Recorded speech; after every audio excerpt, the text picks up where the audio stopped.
Evangelho de João, capítulo 9, vamos falar um pouco sobre a cura de um cego de nascença. E é um episódio muito interessante, a gente vai relatar ele aqui com alguns pormenores, porque diz que quando Jesus ia passando, versículo 1, ele encontra um homem cego de nascença, onde os discípulos perguntam: Mestre, quem pecou, este ou seus pais, para que nascesse cego? E Jesus responde: Nem ele pecou, nem seus pais, mas isso aconteceu para que nele se manifestasse a glória de Deus. Do 1 ao 3 está registrado essas palavras. Vamos tratá-las nos pormenores. O primeiro é que os discípulos, como os judeus num todo, eles acreditavam que toda dificuldade, seja ela física ou financeira, era resultado direto ou indiretamente de um pecado. Então, para eles, esse garoto poderia até mesmo ter pecado no ventre, se hoje um homem, né, na verdade já tinha sido era cego de nascença. Então este homem poderia ter pecado no ventre da sua mãe e ser culpado da sua cegueira, ou os seus pais terem pecado e ele ser culpado disso. E Jesus vem tirando isso de contexto, né, vai tirar um pouco do peso do que muitos hoje atribuem à maldição hereditária, dizendo: nem ele pecou e nem seus pais, mas isso aconteceu para que se manifestasse a glória de Deus. Outro ponto que deve ser levado em conta aqui também é que não podemos também ligar diretamente isso dizendo Jesus fez, Deus fez com que ele nascesse cego e passasse tantos anos na cegueira para que depois ele fosse alcançado e curado e assim Deus glorificado nele. Não, o que acontece é que Deus usa um problema que ele teve de nascença, ou Deus usa uma dificuldade que nós temos para que quando ele nos encontre pelo caminho, ele transforme essa nossa dificuldade, no caso dele a cegueira, em vista a nossa dificuldade em milagre, para que ele seja em nós glorificado. Isso tem que ficar bem claro, tá bom? E aí então Jesus vai atentar para a urgência da obra, versículo 4 e 5, ele vai dizer, vai repetir o que ele já tinha falado no capítulo 8, dizendo: eu sou a luz do mundo.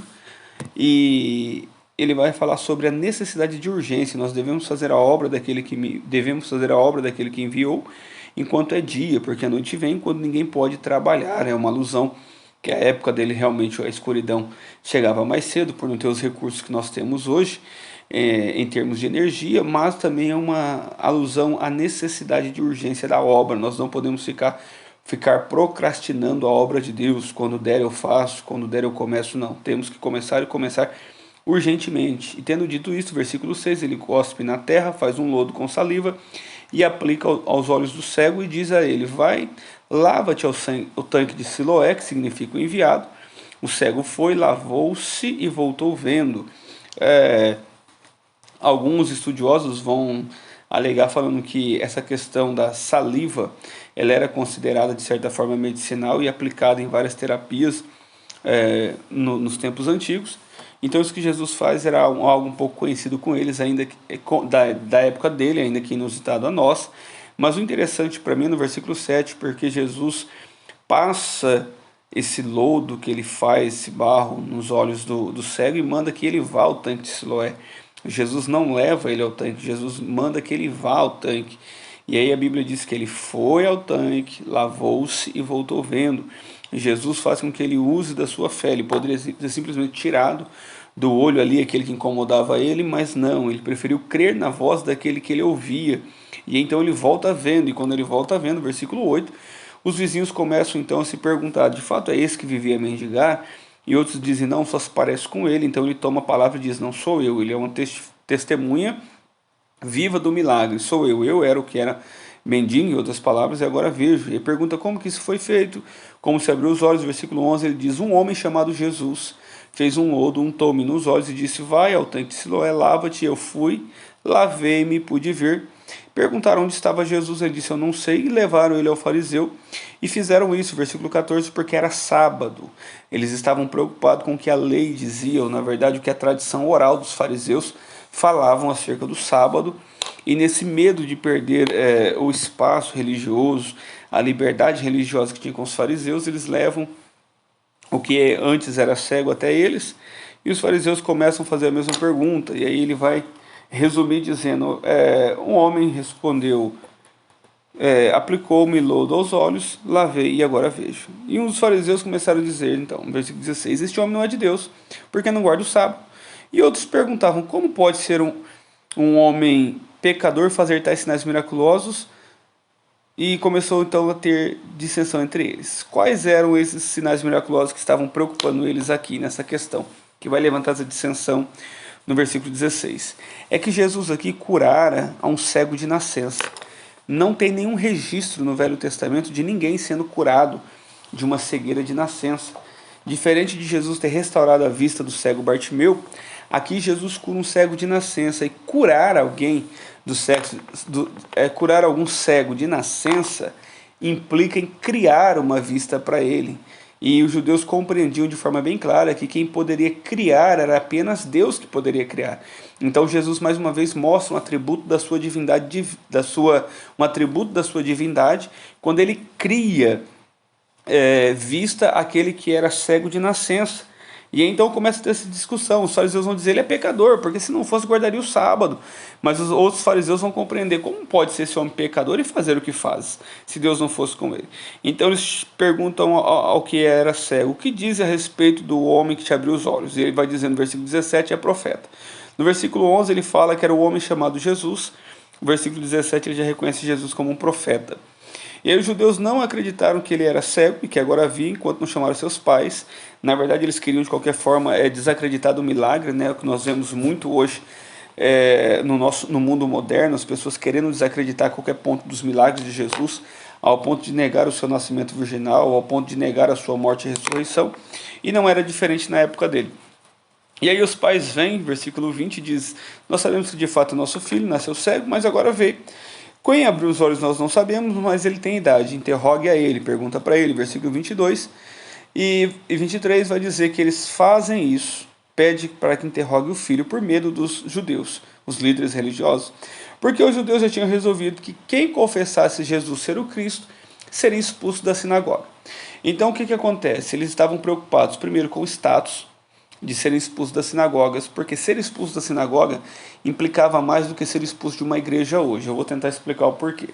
Havia dois métodos, ou duas expulsões, pelo menos, que eram conhecidas nossas da sinagoga na época de Jesus. A primeira, a pessoa tomava uma penalidade por 30 dias, onde ela ficava proibida de se aproximar a 2 metros das sinagogas e das pessoas que frequentavam a sinagoga, mas eram por 30 dias, e aí então voltava-se à vida religiosa normal. A segunda era uma expulsão definitiva da sinagoga, ela não poderia mais entrar na sinagoga, e aqui vai alguns preocupações financeiras que era gerado também com isso, não só religiosa. Primeiro, quem era expulso da sinagoga não poderia ser assistido numa necessidade da sinagoga, ele não poderia receber nenhum mantimento da sinagoga uma vez que ele foi expulso dela. Se ele tivesse um comércio, ele fosse falar com qualquer pessoa de comércio, eles não poderiam comercializar com quem havia sido expulso da sinagoga. Então essa pessoa ficava sendo expulsa de certa forma da própria sociedade econômica e financeira de época. Então eles estavam preocupados com o status religioso e financeiro. Então eles preferiram negar o milagre do filho, ou negar aquele que fez o milagre no filho, do que ser expulso das sinagogas. E aí, então os judeus chamam novamente o homem que tinha sido cego e tentam colocar ele contra Jesus.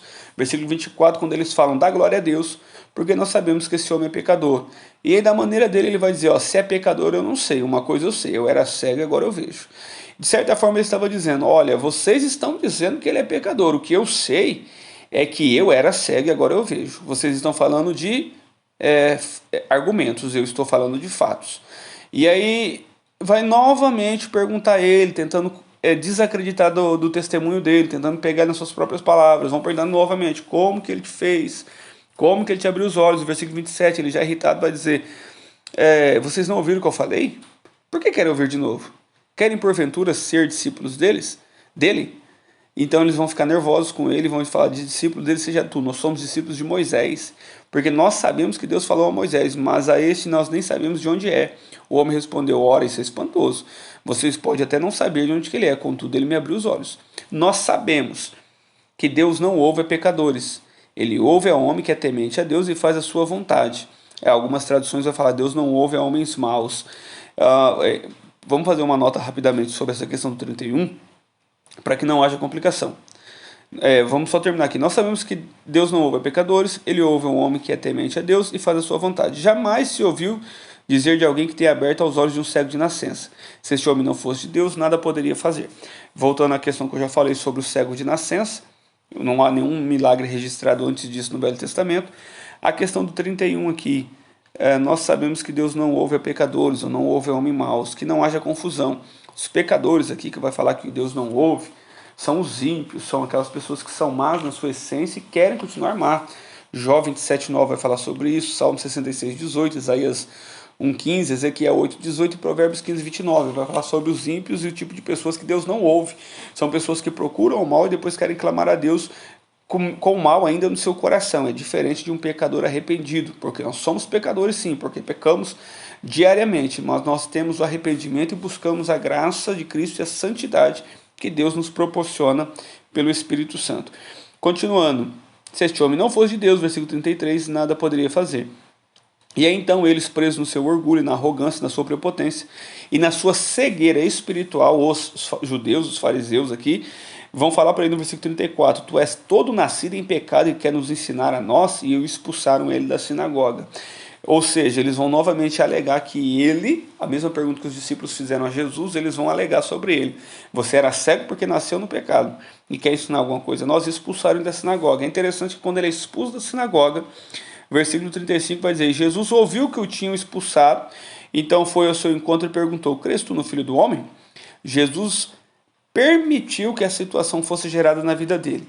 E uma vez que ele fora curado por Jesus, ele sustentou a sua fé naquele que fez o milagre, ele sustentou a sua argumentação na pessoa de Cristo diante dos fariseus e não temeu ser expulso da sinagoga, porque esse homem verdadeiramente ele buscava mais a glória de Deus do que a glória do mundo, e quando ele renunciou ao mundo, Jesus vai ao encontro dele. Isso é interessante aqui, Jesus ouvindo que ele tinha sido expulso, vai ao seu encontro e pergunta, crês tu no Filho do Homem? Então ele diz, quem ele é, Senhor, para que eu nele creia? Ele sabia que Jesus era um profeta, na visão dele, versículo 17, né, ele vai falar que Jesus era um profeta, mas ele não sabia que Jesus era o Filho do Homem. E aí Jesus fala, eu sou, eu que falo contigo. Versículo 37, ele diz, creio, Senhor, e o adorou. Então primeiro ele começa falando que Jesus, que foi curado por um homem chamado Jesus, versículo 11, depois que Jesus era um profeta, versículo 17, depois ele vai falar que ele era cego, e que agora ele via por causa de Jesus, versículo 25, e agora ele vai reconhecer que Jesus é o Filho de Deus e vai o adorá-lo no versículo 38. Então Jesus vai trazer uma sentença, mais uma vez uma sentença condenatória contra a cegueira espiritual que os fariseus andavam por causa do seu orgulho, falando, eu vim a este mundo, versículo 39, para juízo, a fim de que os que não veem vejam e os que veem se tornem cegos. E alguns fariseus que estavam com ele escutando isso perguntaram, acaso também nós somos cegos? E Jesus vai falar para eles, olha, se fosseis cegos, não teriam pecado. Mas como agora dizeis, nós vemos, permanece o vosso pecado em vós. Vamos lá rapidamente falar sobre essa questão. Jesus está dizendo, trocando em miúdos, eu vim dar visão aos cegos e cegar aqueles que acreditam ver demais. Eu vim dar visão àqueles que estão perdidos na cegueira espiritual e guiados pelo mundo, mas compreende isso quando ouve a minha voz, e ao mesmo tempo eu vim cegar aqueles que estão presos no seu orgulho, acreditando saber tudo, quando na verdade não conseguem enxergar a minha glória, mesmo eu estando diante deles. E os fariseus, escutando isso, presos no seu orgulho, vai dizer, por acaso nós somos cegos também? Jesus vai dizer para ele, olha, se vocês fossem cegos, vocês não estariam agora em pecado, vocês estariam ouvindo a minha voz, vocês estariam escutando o que eu estou falando. Trocando em miúdos, ele estava dizendo, se vocês não conseguem ver a enormidade das suas misérias, dos seus pecados, vocês não poderão gozar de um verdadeiro conforto, se o seu pecado permanece, porque vocês têm rejeitado a salvação que vem de Deus.